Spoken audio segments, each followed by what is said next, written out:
Ontem a gente conversou aqui sobre a novela da Petrobras. E foi uma conversa, vamos dizer assim, sobre os fundamentos que regem a relação entre o Estado e a companhia que ele controla. Hoje eu queria voltar a esse ponto para um pouco falar sobre que lições o episódio dos últimos dias deixa para a gente, né? Houve um tempo em que o Estado controlava tudo e podia fazer tudo. Tudo. Eu não estou nem voltando ao tempo da monarquia, nada disso, não. A gente poderia até lembrar. Aliás, neste mês, a Constituição de 1824, que foi a nossa primeira, vai completar 200 anos. E é uma Constituição que está bem nos moldes disso que eu falei. Dom Pedro I convoca uma Constituinte, começam a discutir a Constituição, ela passa a ter uma cara da qual ele não gosta, e ele dissolve a Assembleia, convoca uma turma dos amigos dele para fazer uma Constituição e sai a Constituição outorgada. Outorgada, não promulgada, outorgada. E não gostei, a Constituição vai ser do meu jeito. Então, isso em 1824. Há 200 anos, a Constituição vai ser do meu jeito. O tempo vai passando, o meu jeito passa a não poder se impor do jeito que eu podia fazer impor antes. E as coisas vão mudando, vão mudando. A Petrobras, e é o centro da nossa discussão, na Petrobras, os governos já escolheram, já puderam escolher não só o presidente, mas os diretores, já puderam definir a taxa de conteúdo nacional, já puderam indicar fornecedores, já puderam controlar os preços de forma descarada.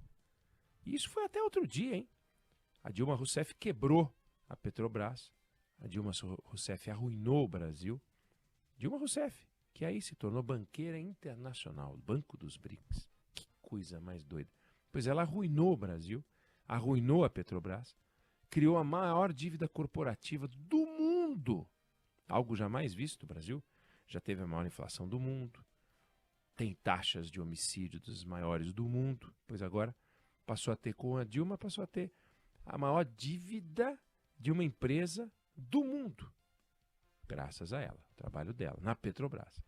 De lá para cá, a Petrobras passou por um processo, não só a Petrobras, e para isso a Lava Jato contribuiu muito. As empresas começaram a desenvolver sistemas de controle. Não é um sistema de controle só contra a corrupção. Não é só para não roubar. Não é essa a ideia.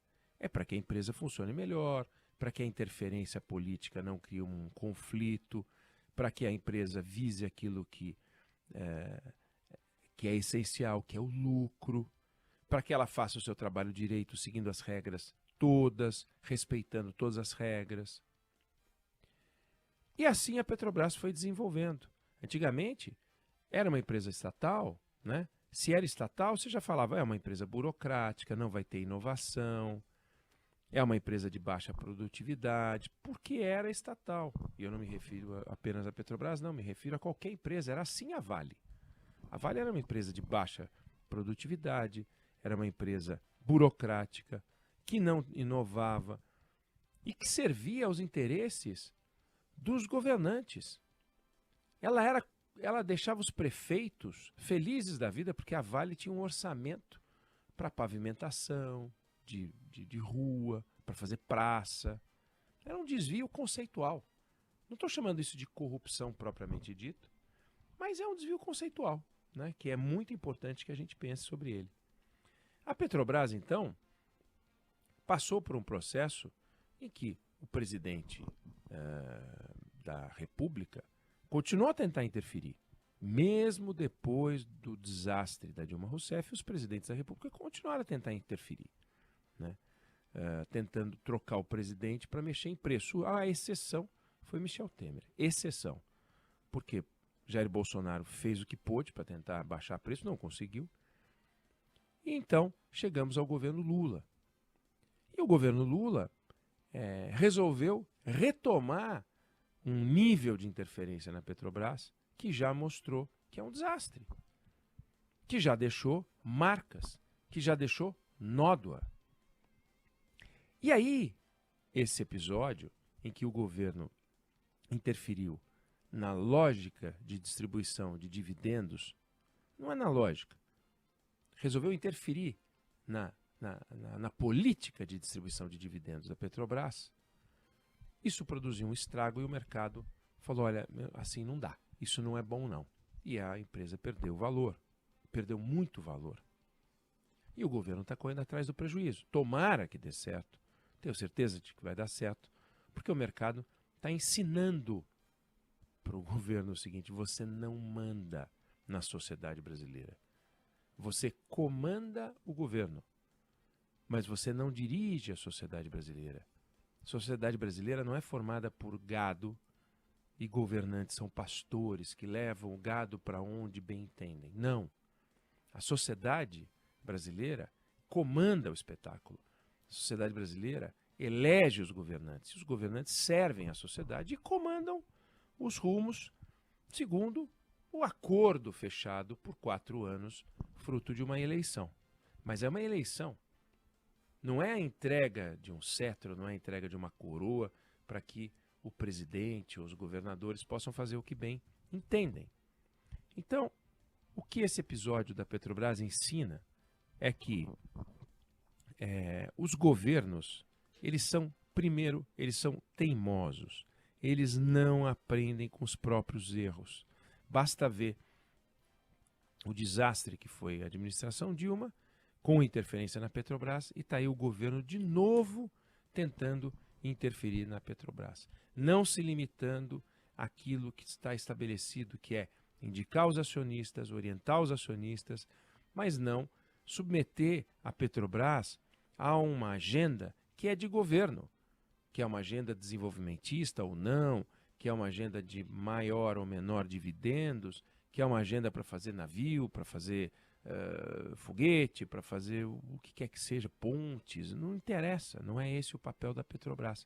A Petrobras não tem que construir refinaria se isso é antieconômico. Não pode o governo, e vai o presidente da República, inaugura um projeto que é da Petrobras. Então os governos são teimosos. Os governos também são presunçosos, os governantes são presunçosos. Eles esquecem que, ao dizer, por exemplo, e o presidente da República deu uma declaração dizendo que o mercado está de choradeira na política de dividendos, que ele não deixou de fazer nada na política de dividendos, presunçoso, porque o mercado não é, e eu disse isso ontem, a Faria Lima, o mercado não é Wall Street. Assim como na feira livre você reúne as frutas, os legumes, as carnes, os queijos e as pessoas vão lá comprar, os bancos, o mercado de ações, reúne as alternativas para que as pessoas comuns, eu, você, possamos colocar o nosso dinheiro nesse ou naquele fundo, para poupar quando dá.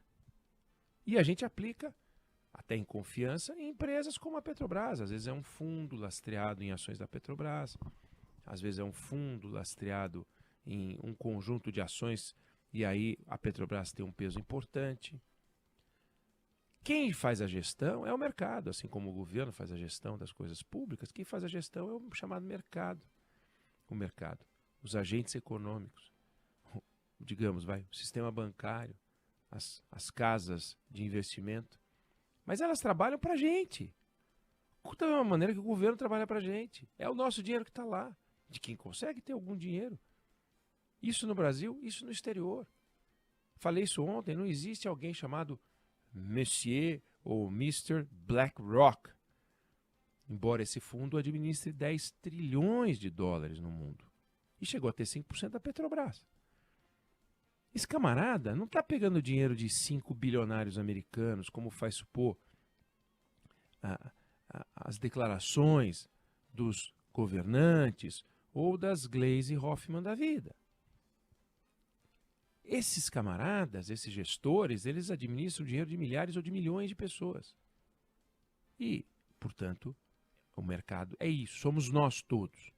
Então os governos são presunçosos, eles acham que eles são, que o mercado é uma coisa irrelevante, que o mercado chora. Os governos também são insubordinados. Os governantes, sobretudo, são insubordinados. Eles não aceitam as estruturas de governança. Tem uma estrutura de governança na Petrobras, a gestão responde ao Conselho de Administração e lá as coisas devem ser resolvidas, mas não. Vai para o Palácio do Planalto. Ou seja, o governo é insubordinado. Insubordinado. Quando o Congresso Nacional faz alguma demonstração de força, eles ficam loucos. Mas olha só o que eles fazem. É uma coisa incompreensível. Os governos também, os governantes, e nesse episódio ficou claro, são imprudentes. Absolutamente imprudentes.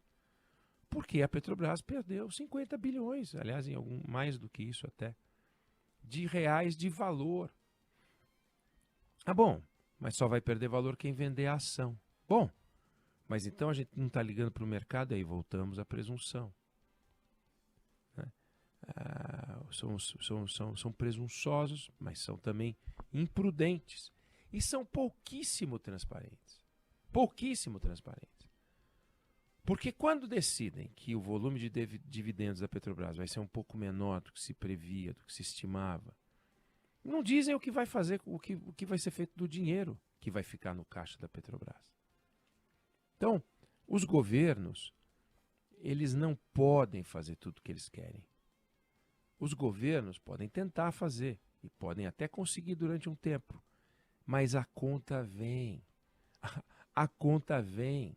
E a conta vem pesada. Vem pesada na forma eleitoral, vem pesada na forma de reputação. Está aí a imagem do presidente. Em função de decisões desse tipo.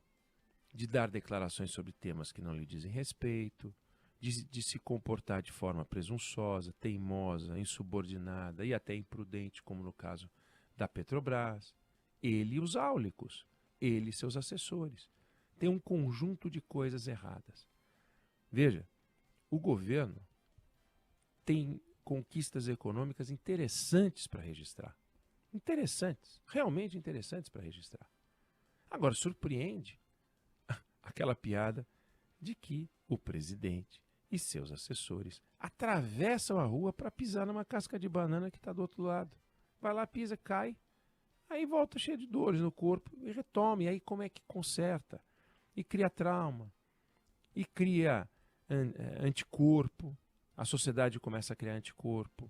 Porque quando o governo faz o que fez, no episódio da Petrobras, fica todo mundo dizendo, bom, se foi capaz de fazer isso, assim como foi capaz de editar uma medida provisória, acabando, reonerando a folha de pagamentos, depois do Congresso desonerar, confirmar a desoneração da folha de pagamentos, quer dizer, é a tal história, é insubordinado.